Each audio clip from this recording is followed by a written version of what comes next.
아무 효험이 없고 도리어 더 중하여졌던 차에 예수의 소문을 듣고 무리 가운데 끼어 뒤로 와서 그의 옷에 손을 대니 이는 내가 그의 옷에만 손을 대어도 구원을 받으리라 생각함일러라.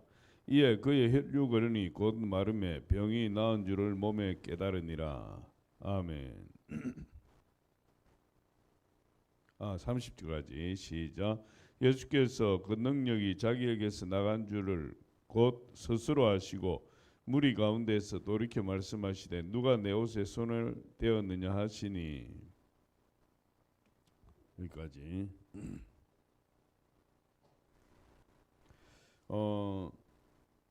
21절부터 이제 43절까지가 크게 볼 때 한 단락이고, 또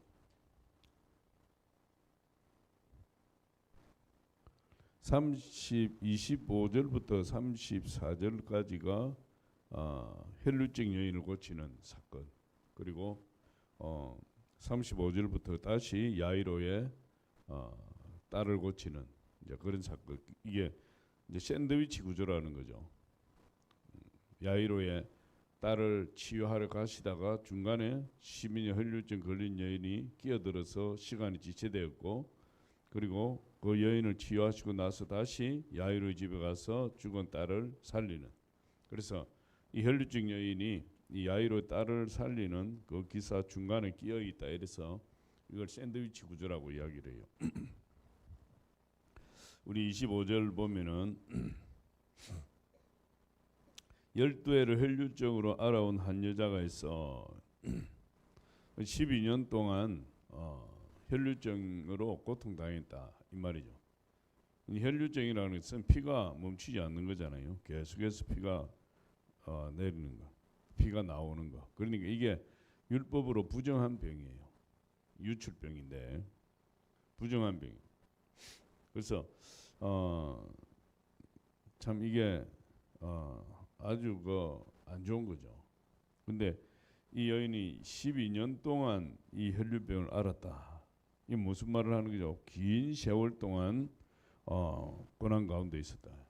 12년 동안 한 가지 병에 걸려 있었으니까 뭐 그 고통을 이루 말할 수 없는 거죠. 그리고 또 그 한 가지 병이 있으면 또 여러 가지 또 병들이 이렇게 생기지 않습니까? 이제 주류병은 이제 이 혈류증인데 또 다른 많은 문제들이 이제 있었을 것이다. 이렇게 볼 수 있는 거죠. 그래서 그 여인이 예수님께 나와서 이제 치료받는 그런 과정을 이야기합니다. 26절에 많은 의사에게 많은 괴로움을 받았고 가진 것도 다 허비하였으되 아무 효임이 없고 도리어 더 중하여졌던 차에. 그런데 이 혈류증이라는 것이 이 일반 병도 아니고 부정한 병이고, 그러니까 이걸 뭐 치유하지 않고는 사람 구실을 제대로 할 수가 없어요. 고치지 않고는. 그러니까 많은 의사를 찾아다녔다. 소문난 의사들, 유명한 의사들, 뭐 많은 의사들을 찾아다녔다. 참 지금도 마찬가지지 않습니까? 지금도 보면 유명한 의사 찾아가잖아요. 뭐 어디를 한 군데 수술한다, 뭐 심장을 수술한다, 뭐 어디를 수술한다.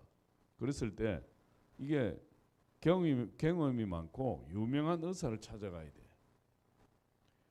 이게 의사니까 의사로서의 어떤 지식과 또 경험과 또 그 어떤 전문적인 어떤 그런 분야로서 의사가 그걸 전체를 다 통제하지만은, 제가 이렇게 보니까 내 수술을 받는다든지 뭐 다른 수술을 받는다든지 이 수술의 경험이 많은 의사와 수술의 경험이 없는 의사의 차이는 하늘과 땅이야. 이게. 그래서 이 내 수술도 이 두개골을 막 이게 드러내야 되지 않습니까? 수술하려면 두개골을 드러내야 되는데 이 경험이 많은 의사들은 그거를 자기 경험에 따라서 잘 할 수 있는데, 그게 하나의 기술이잖아요. 기능일 수도 있단 말이에요. 그런 부분이 기능적인 부분이 있을 수 있어요. 그 손재주가 얼마나 있느냐, 얼마나 그걸 깔끔하게 처리하느냐, 이건 의사의 지식보다도 어떻게 보면 그 부분에 있어서는 기능적인 부분이에요.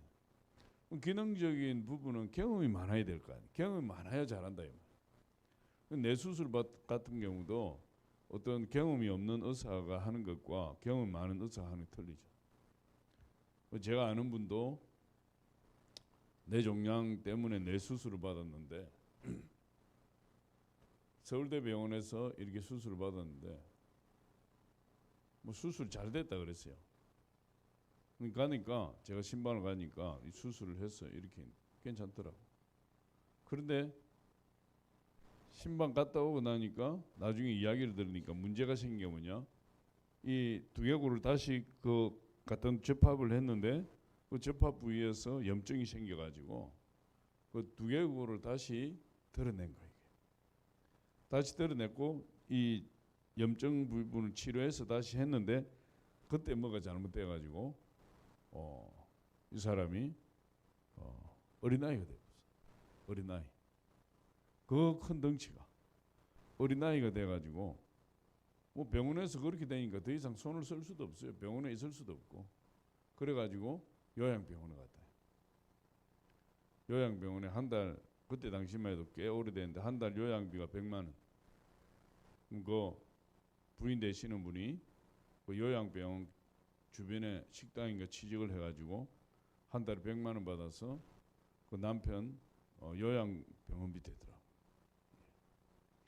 그러니까 참 뭐 그게 100% 의사의 잘못이다 이렇게 할 수는 없겠지만 그러나 경험이 많은 의사와 기능적인 부분이니까 뭐 수술하는데 그 전문적인 지식을 가지고 수술하지만 그 일단은 수술하고 짜개고 뭐 뜯고 뭐 이런 부분들은 다 기능적인 부분이 그게 경험이 있어야 된다 이 말이야. 그러니까 의사를 잘못 선택하면 큰 부작용이 날 수 있는 거야. 우리 일부에 오시는 분도 뇌 수술 받았는데 이분 수술받 깨끗하지 않습니까? 뭐 말이 어눌한 것도 아니고 행동이 어눌한 것도 아니고 종양은 종양대로 싹 사라지고 완전히 깨끗해가 지금 체력을 회복하는 중이다. 근데 이 혈류증 12년 혈류증 걸린 여인도 많은 의사를 찾아다닌다. 이 의사 저 의사 유명한 의사 뭐 소문난 의사 뭐 다 찾아다니. 그런데 고치지 못했고 오히려 많은 괴로움을 받았고 얼마나 힘들겠어요. 또 그렇게 많이 찾아다니면 어떻게 되죠? 가진 것도 다 허비하였으 돼. 아무 효험이 없고 도리어 더 중하여졌던 차에 여기서 많은 의사 이야기했지만 민간요법도 다 해봤을 거 아닙니까? 뭐 전례 내려오는 그 민간요법도 다 해봤을 것이고 뭐 약제라는 약제도 다 써봤을 것이고 그러니까 그런 치료 과정에서 돈은 돈대로 다 허비하고 육체의 질병도 오히려 더 중하여졌다. 더 뭐 악화된 거죠. 근데 이 여인의 이 혈류병이라는 그 지병이 완전히 인간적으로 볼 때 치유불능 상태에 빠져버렸다. 그렇게 이제 볼 수 있는 거예요. 27절에 예수의 소문을 듣고 무리 가운데 끼어 뒤로 와서 그의 옷에 손을 대니 그러니까 참 이게 다 잃어버리고 재산 다 잃어버리고 몸이 더 안 좋아지고 완전히 뭐 어떻게 보면 끝장난 상태에서 예수의 소문을 들었다. 그 전에 예수의 소문을 들었는지 모르겠지만 뭐 12년이니까 예수님이 역사하신 지가 지금 얼마 안 됐잖아요. 그러니까 어쨌든 예수의 소문을 듣고 그래서 무슨 소문을 들었겠습니까? 예수님의 옷자락을 만지면은 치유받는다. 옛날에도 예수님의 옷자락 만지 치유받은 사람도 많으니까. 그리고 죽은 자도 살리신다.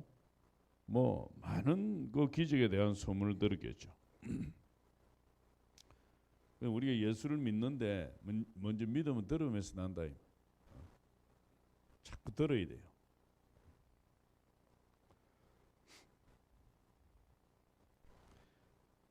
그리고 소문을 듣고 무리 가운데 끼어 뒤로 와서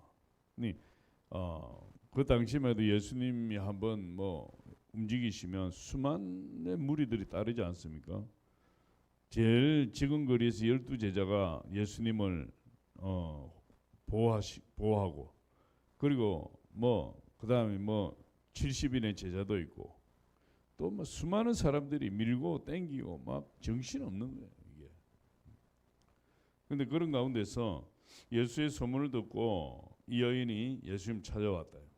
그러니까 12년 동안 피가 흘러내리니까 얼마나 이 얼굴이 창백하고 기력이 없고 사람이 휘청거리겠어요. 그런데 치유받겠다는, 예수님께 나가면 치료받는다는 그 하나의 일념을 가지고 이 여인이 어떻게 하든지 이 무리 가운데 끼어서 들어왔다. 여기 지금 뭐 무리 가운데 끼어 이러잖아요. 무리 가운데 끼어 뒤로 와서, 왜 뒤로 왔느냐? 이 지금 부정한 병이잖아요. 부정한 병이니까 사람을 함부로 접촉하면 안 돼요. 이 혈류증이. 그러니까 이 여자의 심리는 뭐죠? 이 여자의 마음은 아무도 몰래 자기 병을 드러내지 않고 아무도 몰래 뒤로 가서 예수님의 옷자락을 살짝 만지고 그리고 치료받으면 자기는 아무 일도 없었다는 듯이 빠지겠다는 거 아니에요, 지금. 이 여인의 마음이. 그래서 뒤로 간 거예요. 뒤로 가서 아무도 몰래. 이 혈류증이 이 사람들하고 접촉하면 안 되는 그런 부정한 병이니까. 우리 레위기 15장 한번 보겠습니다. 레위기 15장.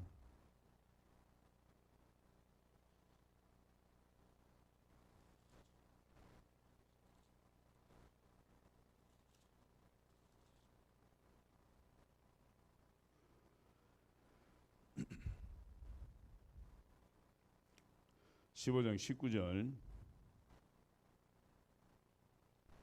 어떤 여인이 유출을 하되 그의 몸에 그의 유출이 피면 이래 동안 불결하니 그를 만지는 자마다 저녁까지 부정할 것이요, 그가 불결할 동안에는 그가 누웠던 자리도 다 부정하며 그가 앉았던 자리도 다 부정한저, 그의 침상을 만지는 자는 다 그의 옷을 빨고 물로 몸을 씻을 것이요, 저녁까지 부정할 것이요, 그가 앉은 자리를 만지는 자도 다 그들의 옷을 빨고 물로 몸을 씻을 것이요, 저녁까지 부정할 것이며, 그의 침상 위에나 그가 앉은 자리 위에 있는 것을 만지는 모든 자도 저녁까지 부정할 것이요, 누구든지 이 여인과 동침하여 그의 불결함에 전염되며 이래 동안 부정할 것이라.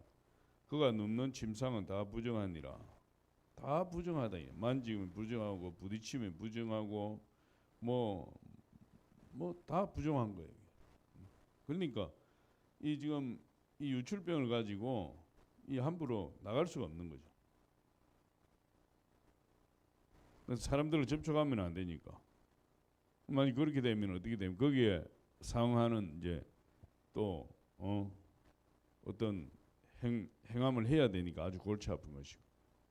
그래서 이 뒤로 살짝 와서 아무한테도 알리지 않고, 이미 뭐 그 밀고 밀리는 가운데서 많은 사람들 접촉하지 않습니까?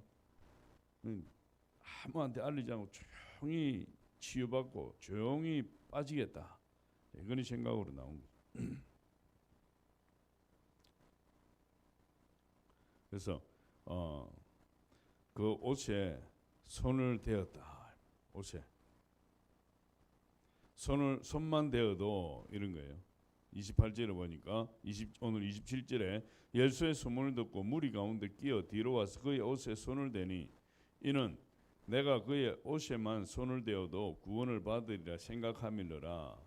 옷에만 손을 대어도 치유받을 것이다, 그 생각을 한 거죠, 이 여인이. 그러니까 이 불길한 병으로 이 사람들로부터 또 가족들로부터 이 냉대를 받고 사람들 사이에 함부로 어울릴 수도 없는 그런 상태에 있었고, 그게 뭐 율법에 금지되어 있으니까 그런 가운데서도 이 예수님께 막 억지로 나올 수밖에 없었던 것은 그렇게 했으라도 자기 병을 고치고야 말겠다는 그 집념과 의지가 어마어마한 거죠. 이 마지막이니까. 그래서 뒤로 와서 예수님의 옷자락을 만지게 되는 거죠. 그래서 예수님에 대한 어떤 믿음이 있는 거예요. 이 여인이 믿음이 없으면 못 나오잖아요. 예수님을 한 번도 만나보지 못했지만 예수님에 대한 소문을 듣고는 믿음이 생겼다. 그래서 믿음은 들음에서 나지 않습니까? 그 믿음이 확실하니까 이 여인은 뭐 어떻게 보면 그 여인의 입장에서는 더 이상 다른 방도가 없으니까 오직 예수님의 그 소문을 듣고 그분의 옷을 만지면 치료받는다 하는 것이 유일한 희망이기도 하고, 그런데 유일한 희망이라 할지라도 거기에 대한 믿음이 없으면 못 나오는 것 아니에요. 확실한 믿음이 있으니까 기적이 일어나는 거예요. 믿음이 중요한 거죠.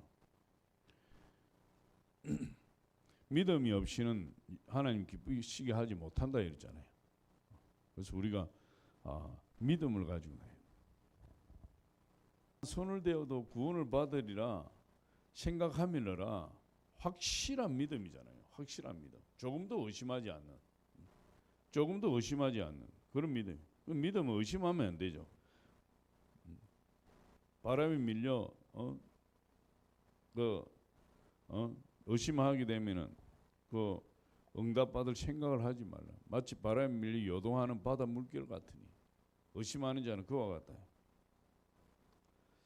그래서 이 여인은 예수님 옷자락만 만져도 자기 고질병인 이 12년 동안 자기를 괴롭혔던 이 지병에서부터 치료받을 것이라는 그런 확실한 믿음을 가지고 예수님에 대한 굳은 신뢰를 가지고 지금 그 천근만근되는 몸을 이끌고 앞 서 있기만 해도 어지러운 사람인데 피가 빠졌으니까 그럼에도 불구하고 예수님께 목숨을 걸고 나왔다. 29절에 이에 그의 혈류 근원이 곧 마름에 병이 나은 줄을 몸에 깨달으니라. 바로 나아버리는 거예요. 그런 믿음을 가지고 나오니까 바로 나아버린다. 딱 만지자마자 나아버리죠. 즉각적인 기적이 나타나, 즉각적인 효력이 나타난다. 왜 그렇습니까? 이 여인이 가지고 있는 믿음 때문에 그런 거예요. 믿음 때문에. 근데 이 여인이 가지고 있는 믿음 때문에 치료를 받는데 이 여인이 가지고 있는 믿음의 역사하신 분이 누굽니까? 예수님이다.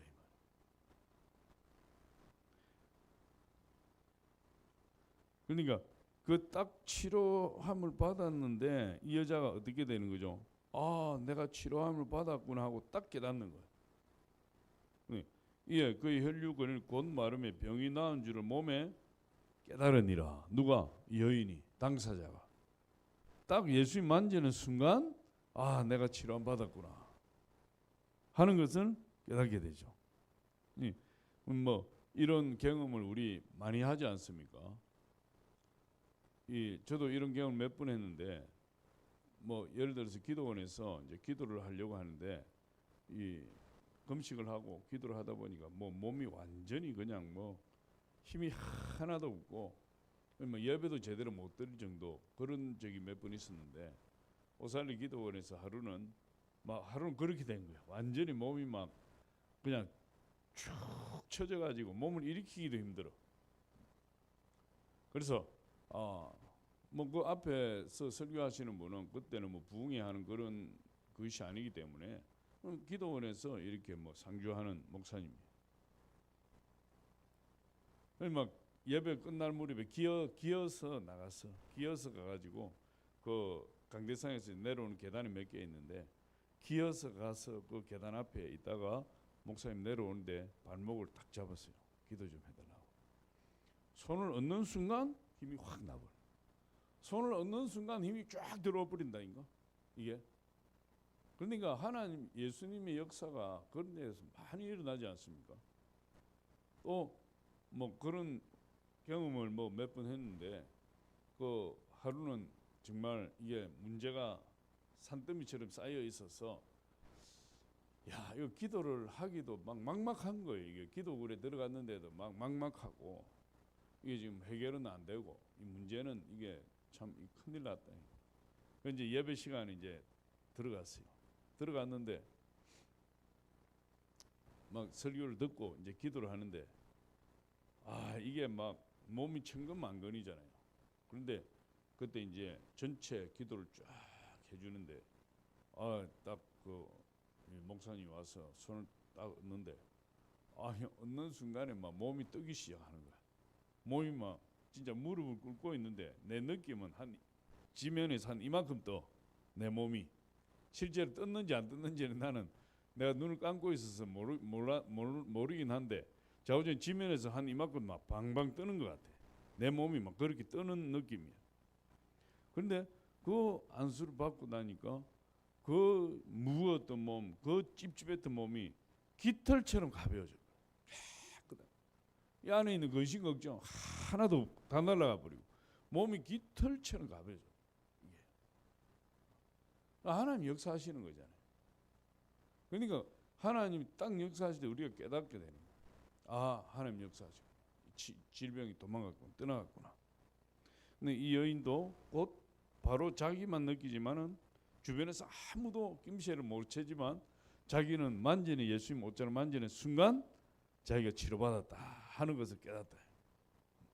그리고는 이제 도망가려고 한 거죠. 이제 내가 조용히 빠져가 버리면 되겠다. 모든 것이 완벽하다.